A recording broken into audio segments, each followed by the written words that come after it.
జ్ఞానేన తు తదజ్ఞానం యేషాం నాశితమాత్మనః తేషామాదిత్యవజ్ఞానం ప్రకాశయతి తత్పరం.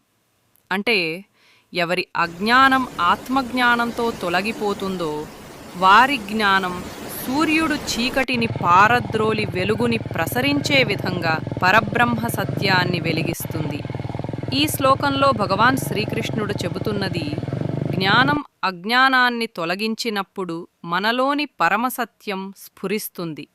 సూర్యుడు అంధకారాన్ని తొలగించి సమస్తాన్ని చూపించినట్లే ఆత్మజ్ఞానం మనసులోని అజ్ఞానాంధకారాన్ని తొలగించి పరమాత్మతత్వంని స్పష్టంగా అనుభవింపచేస్తుంది. నిజమైన ఆధ్యాత్మిక జ్ఞానం అనేది దైవానికి సంపూర్ణ సమర్పణలో ఉంటుంది.